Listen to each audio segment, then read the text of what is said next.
Hi guys, thank you so much for joining me today as we continue exploring and learning more about the beautiful island of Nantucket.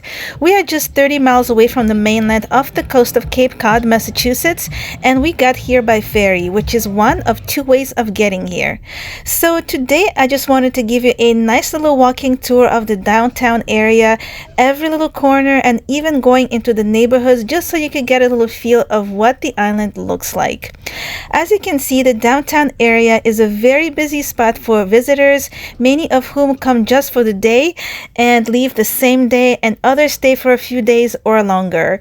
In my previous video, I mentioned what you would need to do to prepare yourself for a trip like this to Nantucket. It takes a lot of planning, smart budgeting, know what you want to do and see, and make sure you book everything ahead of time. Most of the construction of houses and shops here are done out of the same material with very similar architectural style, and this is something that is strongly enforced by the local government through strict building codes to keep the traditional look of the island. And there are many cute little sitting spots for anyone to stop and take a little rest, like in front of this shop that sells unique styles of shoes, very cute and comfy. The owner was very nice and kind of explained the process of how they built those shoes.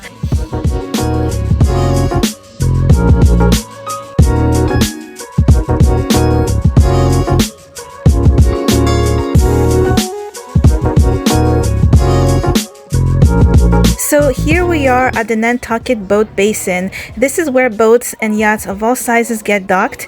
This is also a full-service marina that provides 240 boat slips. It also provides luxury amenities, pet-friendly docks, and concierge service. Also facing the water and the vessels are all kinds of shops and even some restaurants. So if you come here on a boat and you have dinner reservations on one of the waterfront restaurants, this could be a very convenient option.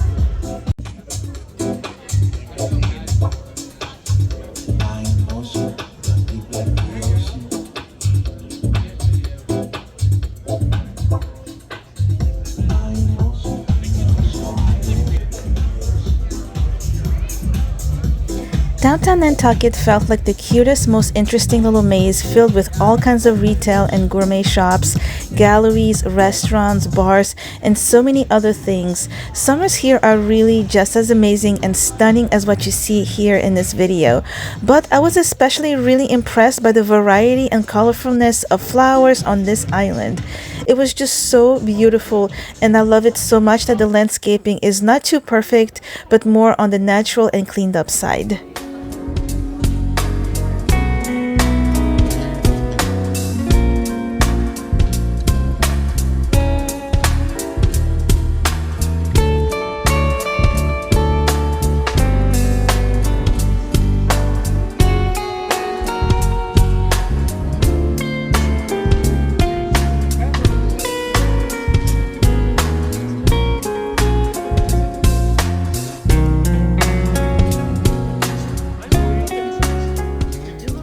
So one thing I noticed when we just arrived to Nantucket is the very noticeable presence of police officers at every corner, which made me a little nervous because it makes you wonder why that is. When we were in Martha's Vineyard, it was kind of the opposite, and it was just as busy. So if anyone has a good answer, please drop it in the comments section so that we can all learn all at once. That said, all the police officers were really total eye candy, so maybe they are just part of the tourist attraction, which I can definitely see as a great tourist strategy.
In the distance, there is the Congregational Church, which has been around since the early 1800s and is still used to this day as a place of worship for residents and visitors alike. So now we are going to walk through this neighborhood and head to the Old Mill, which is said to be the oldest operational mill in the United States that to this day is still used to grind corn. And the mill was built in 1746 by Nathan Wilbur, who was a local sailor that spent some time in Holland. So a little description of the mill. The mill is about 50 feet high with 4 vanes, 30 feet in length. The interior mechanism has a driving wheel at the top connected to the blades. It also has a fixed body containing machinery and a cap that turns to face the sails into the wind. And then sticking out from the driving wheel are wooden cogs that intersect with another set of wooden teeth and a vertical shaft, which in turn revolves the upper grindstone. So eventually the windmill was bought out at an auction in 1897 for $850 and then donated to the Nantucket Historical Association. So now visitors can go inside and watch the gears move and grind the corn into meal and produce about 5 bushels an hour.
popular and historic White Elephant Hotel, which has been around since the 1920s, and it faces the waterfront that gives many of the guest rooms stunning views of the Nantucket harbor. So a quick history of this hotel is that this used to be a collection of rustic cottages, but a prominent socialite by the name of Elizabeth Ludwig envisioned that this could become a fine harborside hotel. So this was kind of her little project that everyone started calling Mrs. Ludwig's White Elephant, which was a fun nickname that stuck to this day.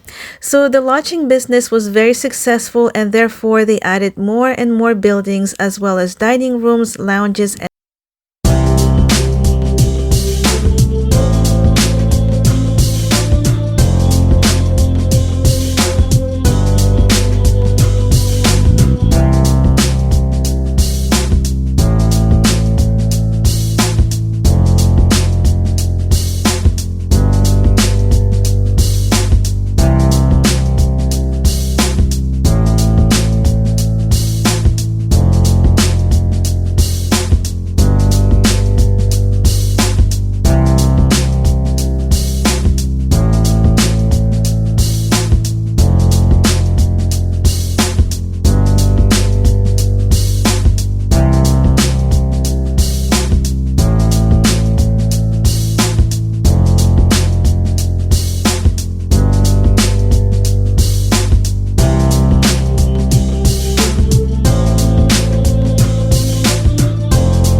we did a lot of walking. We stopped and grabbed some really good food. So to wrap up this day, we are stopping at Brant Point Light, which is at the end of Easton Street, just past the National Coast Guard.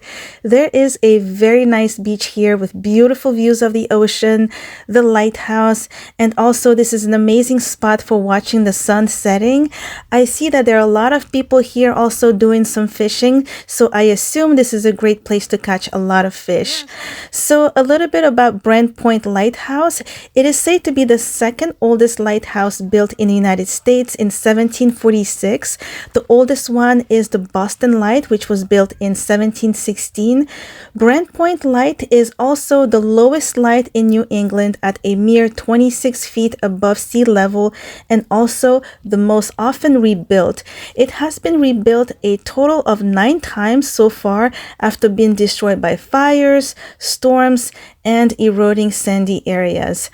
Alright guys, so for today this is it. I really hope you enjoyed our little walk. Let me know your thoughts in the comments below. If you enjoyed it, please give it a like, as this helps with pushing our content to more viewers. So thank you so much for watching, and until next time, please take care of yourselves.